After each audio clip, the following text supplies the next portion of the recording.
अब आगे जा रहा है हमसे भाई। ये देख, ये भी आगे गया, ये भी गया। एक टाइम था जब हम दूसरे कोई देश को कुदरत का निजाम कह के टॉन्ट करते थे और आज हमारा यही हाल है। सोचो कितना डाउनफॉल में आ गए हम।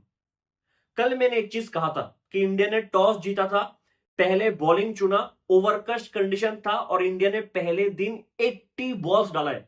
13.2 ओवर्स, 80 बॉल्स, जहां पे इंडिया को एक भी विकेट नहीं मिला। जब तक आकाशदीप आया नहीं था बॉलिंग डालने, इंडिया को पता ही नहीं था कौन से लेंथ पे बॉल डालना है। बुमराह स्टंप पॉइंट पे कह रहा है कि कहीं पे डालो, स्विंग तो नहीं मिल रहा है। ये हाल था हमारा। और मैंने क्या कहा था कल कि अगर इंडिया का बैटिंग आ जाता पहले दिन तो उस 13 ओवर में स्टार्क, कमिंस और हेजलवुड आपका डिफेंस खोल कर रख देता। इससे बेटर कंडीशन आपको मिल नहीं सकता बॉलिंग के लिए, लेकिन अब से एक विकेट लिया नहीं गया। क्या हुआ आज? मैंने कल और एक चीज कहा था। मैंने कहा था कि मेरे हिसाब से अगर मैं ऑस्ट्रेलिया के पर्सपेक्टिव से सोचूं, मेरे हिसाब से ऑस्ट्रेलिया मैक्स टू मैक्स आज सुबह 5 ओवर बैटिंग करे या फिर आज बैटिंग करने ना आए, डिक्लेयर कर दे और सुबह से इंडिया को बैटिंग दे दे, क्योंकि इससे बेटर कंडीशन मिल नहीं सकता है। इधर दो चीज था। ऑस्ट्रेलिया ने एक सोचा होगा कि बारिश का बहुत ज्यादा पॉसिबिलिटी है हर एक दिन में, तो एक ही बार में बैटिंग कर लेते ताकि सेकंड इनिंग्स में बैटिंग ना करना पड़े। दूसरा, ऑस्ट्रेलिया ने सोचा होगा कि पूरा दिन ओवरकास्ट ही रहेगा, इधर से इंडिया को कभी भी बैटिंग पे बुलाओ, इनसे बैटिंग होगा ही नहीं। इंडिया का बैटिंग आज सुबह इंडिया के टाइमिंग के हिसाब से 7 बजे स्टार्ट होता है। 7 बजे आता है इंडिया बैटिंग करने। जो पहला बॉल होता है जो जयसवाल फेस करता है वो 7 बजे होता है। मैच शुरू होता है 5:20 को। आप एक बार सोचो, अगर ऑस्ट्रेलिया स्मार्टली आज बैटिंग करने आता ही नहीं, डिक्लेयर कर देता और इंडिया का बैटिंग 5:20 को आता ना, अब तक ऑल आउट हो जाता इंडिया। ऑल आउट हो जाता, मैं लिख कर सकता हूं। जो सुबह का 1 घंटा ऑस्ट्रेलिया ने बैटिंग करके वेस्ट किया ना, वो 1 घंटे में अगर इंडियन बैट्समैन को बुला लेते, अब तक जितने भी ओवर्स हुए आज के दिन, उसमें इंडिया ऑल आउट हो जाता। 1.5 घंटे, मैच स्टार्ट होने के 1.5 घंटे बाद इंडिया का बैटिंग आया 7 बजे। 44 बॉल्स, फर्स्ट 44 बॉल्स में 3 विकेट चला गया। आप सोच सकते हो, फर्स्ट 44 बॉल पे 3 विकेट। इसलिए मैंने कल कहा था कि लाबुशेन की इनिंग्स को रन से काउंट मत करो कि कितना रन बनाए। रन चाहे बाहर में उतने, उसने जितना बॉल्स खेला है ना, बेहतरीन नॉक खेल के गया है। उस हर टाइम पे उसने, हर एक डिफिकल्ट टाइम पे उसने बैटिंग करके वो वक्त निकाल दिया। वरना अगर ट्रेविस हेड उस टाइम पे आ जाता, उससे भी बैटिंग नहीं होता।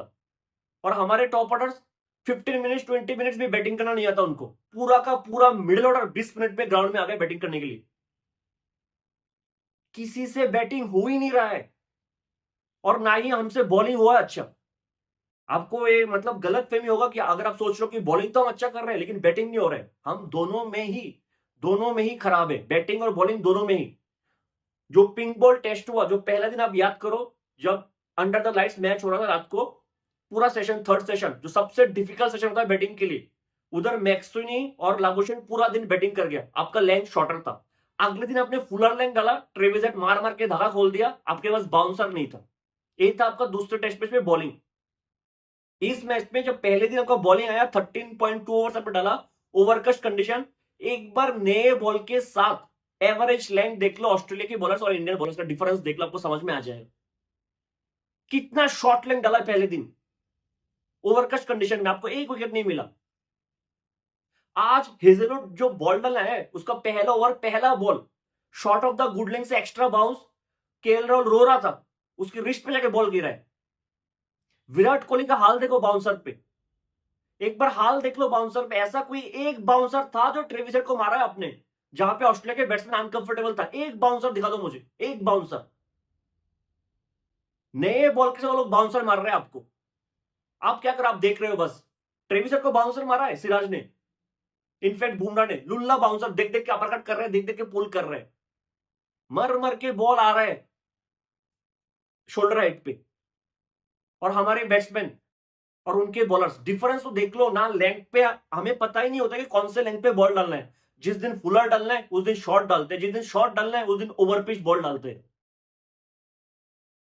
शुक्र करो कि बारिश हो रहा है और दुआ भी ये करो कि अगले 2 दिन पूरा दिन बारिश हो, क्योंकि मेरे हिसाब से अगर ऑस्ट्रेलिया 2 दिन में 80 ओवर भी बॉल डालेगा, 2 दिन मिला के 80 ओवर्स, इधर से इंडिया को 2 बार आउट कर देगा। 80 ओवर्स में 2 बार आउट कर देगा, जो हाल इंडिया का है और जैसा कंडीशन है ओवरकास्ट कंडीशन ही रहेगा, 2 बार आउट कर देगा इधर से। आप पैट कमिंस की कैप्टनसी पे आते हैं, जो ऑस्ट्रेलिया का सेकंड ओवर था दूसरे इनिंग्स का।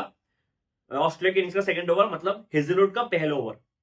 पहली बॉल से शॉर्ट लेग था ट्रेविस हेड, पहली बॉल से शॉर्ट लेग। पीछे 5 फील्डर था, 3 स्लीप 2 गली, रोहित शर्मा जी 2 गली, 5 फील्डर पीछे। पूरा का पूरा कवर का दिशा ओपन था, एक फील्डर नहीं था कवर के दिशा पे। एक फील्डर था जो मिड ऑफ और कवर के बीच में खड़ा था कि अगर स्ट्रेट ड्राइव हो जाए तो मैं बॉल के पीछे भाग पाऊं, कोई कवर ड्राइव खेल ले तो एटलीस्ट मैं बॉल के पीछे भाग जाऊं, वरना पूरा का पूरा कवर पॉइंट का जो एरिया है, कवर के एरिया, वो पूरा का पूरा ओपन था। कि विराट कोहली जी शौक है ना बहुत कवर ड्राइव खेलने का, खेल लो, एक भी फील्डर नहीं है, खेल लो। शुभमन गिल कवर ड्राइव खेलने, खेल लो।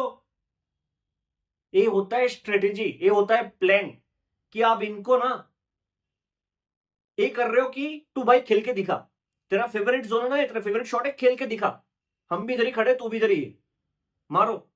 जसफल आता है बैटिंग के लिए और मैंने समझ लिया था कि स्टार्क वही सेम बॉल ही करेगा, पेट पे टारगेट करके डाउन द लेग। और जो अगर फील्डर देखो मिचेल मार्श, एक ही फील्डर था उस साइड पे, एक ही फील्डर जो शॉर्ट मिड विकेट था, मिचेल मार्श, एक ही फील्डर शॉर्ट मिड विकेट, वो भी और भी थोड़ा आगे था कैचिंग के लिए।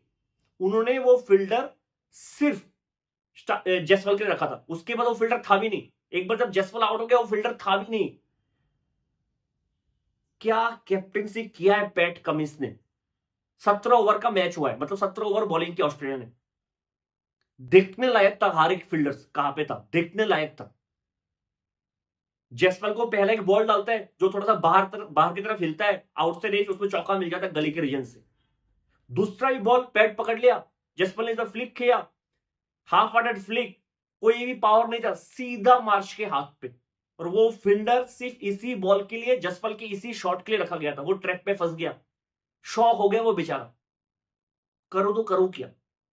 शुभमन गिल आता है, 6-7 स्टंप का बॉल होगा वो, क्योंकि कवर का दिशा ओपन था, कोई फिल्टर था ही नहीं, ड्राइव खेल लेता हूं, क्लासिक लगूंगा, खेलता है ड्राइव। मिचेल मार्श सेकंड गली पे, आउटस्टैंडिंग कैच, शायद इस सीरीज का one of the best catch था, या फिर the best, one of the best नहीं, द बेस्ट कैच था। फील्डिंग लेवल देख लो, कैप्टेंसी देख लो, बॉलिंग देख लो, सब स्ट्रेटेजी का पार्ट है।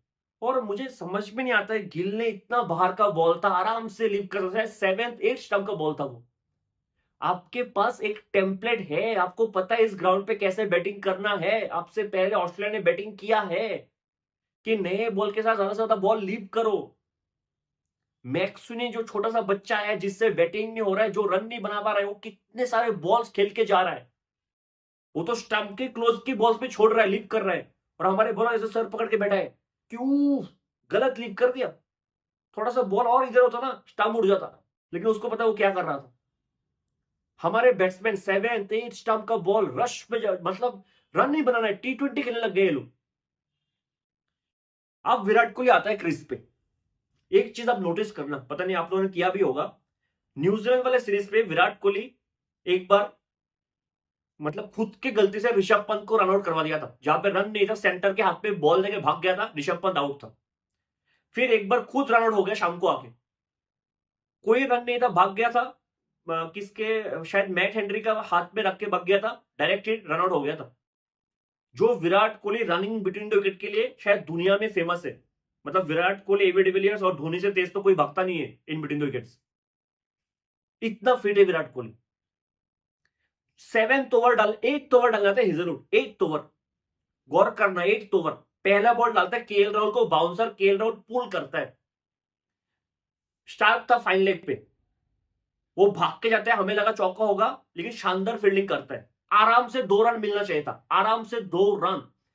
एक बार जाके हाईलाइट में देख लो वो रन, विराट कोहली को ऐसे कैजुअली भागते हुए मैंने जिंदगी में नहीं देखा, वो चल चल के जा रहा था, पता नहीं दिमाग में था कि चौका तो हो ही जाएगा, स्टार का भी बॉल डाल के गया है, वो थक गया होगा, हमारे फास्ट बॉलर्स की तरह भागेगा नहीं, डाइव नहीं मारेगा, इतना कैजुअली भागा विराट कोहली, मतलब इजी सिंगल, इजी डबल था। और विराट कोहली स्ट्राइक पे आ गए नेक्स्ट बॉल पे, सिंगल ही ले पाए आप, क्योंकि आप चल चल के जा रहे हो, इतने रिलैक्स माइंड पे हो आप। अगर विराट कोहली स्ट्राइक पे नहीं होता तो उस बॉल केएल राहुल फेस कर रहा होता और विराट कोहली आउट नहीं होता। हाँ, हालांकि शायद अगले बॉल पे आउट होता, उसका कोई गारंटी नहीं है, लेकिन उस बॉल पे विराट कोहली स्ट्राइक पे नहीं होता, स्ट्राइक पे थे क्योंकि उनके विराट कोहली चल चल के जा रहे थे आराम से रिलैक्स करके, कोई प्रॉब्लम ही नहीं है इनको। फिर वही हेजलवुड जो करता है वही लाइन वही लेंथ, जिस तरह से बॉलर ने उनको पिन बॉल के साथ आउट किया सेकंड इनिंग्स पे, सेम बॉल खत्म, 6 स्टंप का बॉल देख लिया, कवर का दिशा पूरा ओपन, मार दूंगा चौका और क्या है। मेरे कवर ड्राइव देखने के लिए तो लोग आए ग्राउंड पे।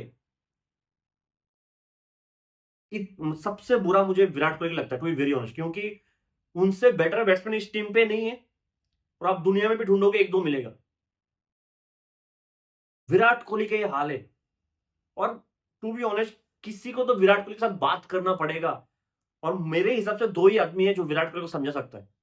एक सचिन तेंदुलकर इंडिया से मैसेज कर दे कि क्या टेक्निकल फ्लॉज है, क्या करना चाहिए क्या नहीं, थोड़ा समझाए ताकि वो ट्रैक पे आ जाए, या फिर सुनील गावस्कर, इन दोनों से बेटर बैट्समैन, बेटर जो विराट कोहली को समझ सकता है, उनसे बेटर कोई इंसान नहीं हो सकता। लेकिन सुनील गावस्कर का इक्वेशन अनुष्का शर्मा के साथ बहुत ही खराब है, सुनील गावस्कर का इक्वेशन विराट कोहली के साथ बहुत ही खराब है। तो वो तो मुझे नहीं लगता कि सुनील गावस्कर अपना ईगो को साइड में रख के जितना गाली विराट कोहली के फैंस उनको देते हैं कि बुड्ढे को कुछ पता ही नहीं है, क्रिकेट का नॉलेज ही नहीं, तो मुझे नहीं लगता सुनील गावस्कर अपना ईगो छोड़ के ये सोच के कि विराट कोहली सब प्लेयर इस तरीके से खेल रहे हैं, मैं जाके समझाता हूं, वो करेंगे मुझे नहीं लगता। और जितना भी माही भाई टेक्स्ट करते विराट कोहली को, माही भाई सिर्फ मेंटली आपको अपलिफ्ट कर सकता है, मेंटली आपको एक मोटिवेशन दे सकता है। माही भाई आपके टेक्निकल फ्लॉस के बारे में बात नहीं कर सकता है। क्या पता आज शाम को टेक्स्ट भी कर दे माही भाई। सच में कह रहा हूं, किसी को तो विराट कोहली से बात करना पड़ेगा। It has to be either Sachin Tendulkar और सुनील गावस्कर।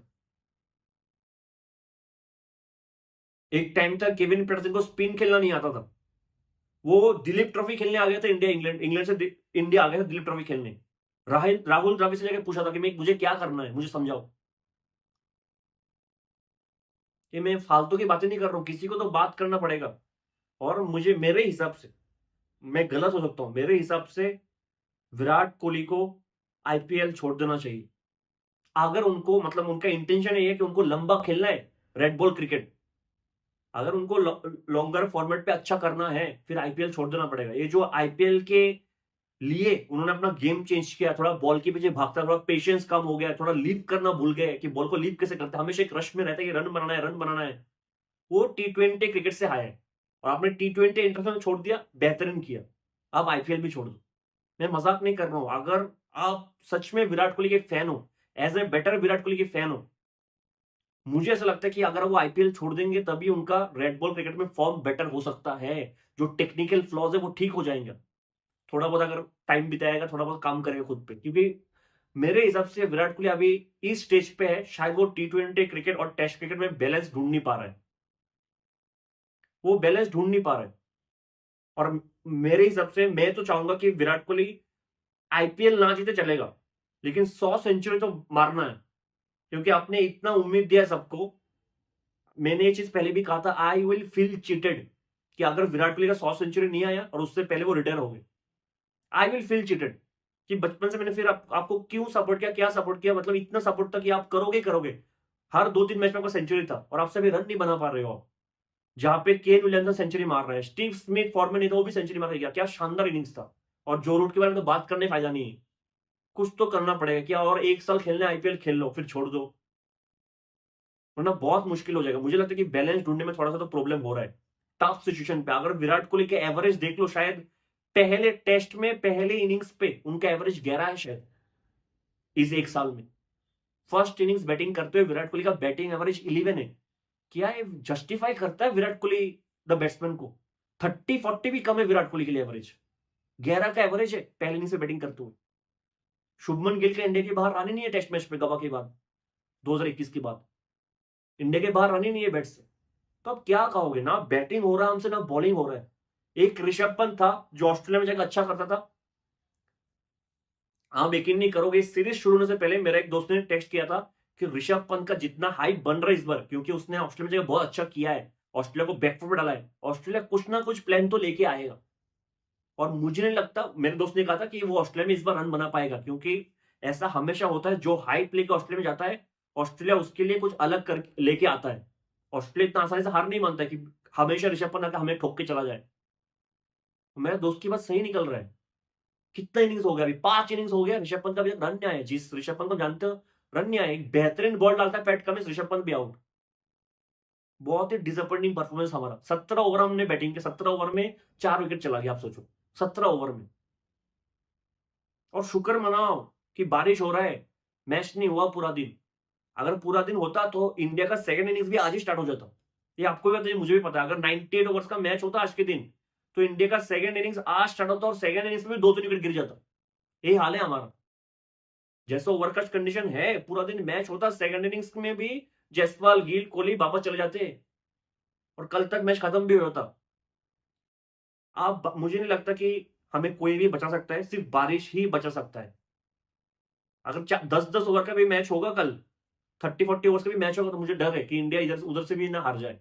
2 दिन मिला के मैं कह रहा हूँ, 70 से 80 ओवर 2 दिन मिला के ऑस्ट्रेलिया बॉलिंग डालेंगे, शायद इंडिया मैच हार जाएगा, इनिंग्स डिफीट हो जाएगा 2 दिन में। दोनों दिन मिला के 70-80 ओवर हुआ तो यही इंडियन टीम था जो 2 दिन बारिश हुआ था, 3 दिन बारिश हुआ था शायद कानपुर में, बांग्लादेश वाली सीरीज में। एक दिन में मैच चेंज कर दिया। 8.2 के रन रेट से बैटिंग किया, 8.2। जब गंभीर का आया था कि ड्रॉ इज बोरिंग, हम एक दिन में 400 बना देंगे, वो कर देंगे। आप नहीं कहोगे ड्रॉ इज बोरिंग, जाओ जीतने के लिए।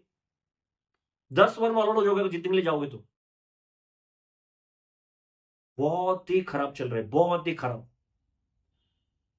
आपको लग रहा हो कि बैटिंग ही खराब है, बॉलिंग भी उतना ही खराब है। अगर आप बुमराह को बाहर कर दो ना इस टीम से, अगर बुमराह को बाहर कर दोगे इस टीम से, कुछ है ही नहीं हमारे पास। अच्छा बॉल कर रहे तो विकेट नहीं ले पा रहा है, सीधा जाके बस वही नीचे के बैट्समैन को आउट कर रहे हैं, बॉलर्स को आउट कर रहे हैं। नेथन लायन, मिचेल स्टार्क, उनको आउट करके खुश हो जाएगा। आज सुबह को जब इंडिया बॉलिंग डालने आया, एक एंड से बुमराह, एक एंड से जडेजा, मेरे समझ से बाहर था कि क्या सिराज फिट नहीं है, क्या है क्या नहीं, कुछ समझ में नहीं आ रहा है। मतलब समझ में, मुझे कुछ भी समझ में नहीं आ रहा, टू बी वेरी ऑनेस्ट। कि फिर ओवररेट का प्रॉब्लम है कि ऐसा ना हो कि इंडिया लेट किया, कल भी थोड़ा सा लेट हुआ था, कि आईसीसी फाइन लगा दे, पॉइंट्स कट जाए आपके डब्ल्यूटीसी। अरे पॉइंट्स कटेगा तो कटेगा, आप क्वालिफाई से भी नहीं करने वाले हो। इस तरीके का क्रिकेट खेलोगे तो पॉइंट्स का छोड़ दो कि ओवररेट की वजह से पॉइंट्स हट जाएगा, आप ऐसे भी क्वालिफाई नहीं करोगे। माइंडसेट तो पॉजिटिव होना चाहिए ना कि 2 ओवर में दोनों तरफ से फास्ट बॉलर लगा के आउट कर देता हूं सबको। एक तरफ से जडेजा डले जा रहा है, डले जा रहा है, पैर में डले जा रहा है। टू बी ऑनेस्ट, सिर्फ रोहित शर्मा को ब्लेम करके फायदा नहीं। हर एक प्लेयर्स में कुछ ना कुछ फ्लॉज है, और बहुत गंदा फ्लॉज है। एक आप जसप्रीत बुमराह को अलग कर लो, उस बेचारे को अगर 5 मैच खिलाओगे, वो तो मुझे लगता है कि 10 महीने वो हॉस्पिटल में ना एंट्री कर ले। जो हाल आपने उसका किया है, बॉल दे दे के। एक केएल राहुल को छोड़ दो, वो अपने एज ए ओपनर काम कर रहा है, जितना भी रन मार रहा है, बॉल तो खेल रहा है, वो सबसे टेक्निकली सबसे अच्छा वही लग रहा है इस पूरे सीरीज का अभी तक। एटलीस्ट उसको बॉल लीव करना तो आता है, एक काम वो कर लेता है। बस अभी आईपीएल में आके भी बॉल ना लीव कर दे, मिडिल ना खेले 2-3 ओवर दिल्ली के लिए। बाकी केएल राहुल इस पूरे सीरीज में काफी अच्छा बैटिंग कर रहे हैं, वो अपना काम कर रहे हैं। वो अकेला कितना टाइम तक करेगा, कितना टाइम तक करेगा। बीच में एक रन आउट का भी चांस था, जहां पे रोहित शर्मा, केएल राहुल दोनों में से कोई एक रन आउट हो रहा था। वो क्योंकि आउटफील्ड थोड़ा भीगा हुआ है, थोड़ा स्लिपरी है, पैट कमिंस गिर गया था, वरना रन आउट आसानी, कोई भी एंड पे थ्रो करता, कोई ना कोई बैट्समैन रन आउट हो जाता। ये हाल है हमारा आज के दिन। पता नहीं क्या होगा। मैं तो चाहता हूँ कि बारिश हो जाए दोनों दिन, मुझे नहीं देखना इंडिया का बैटिंग। और आप भी उम्मीदें करो कि बारिशें हो जाए, दुआ करो कि बारिश हो जाए, वरना मुझे नहीं लगता कि इंडिया जैसे फाइट बैक कर पाएगा। मतलब मिरेकल हो जाएगा, टू बी वेरी ऑनेस्ट। मिलते हैं अगले वीडियो में, तब तक के लिए जय हिंद।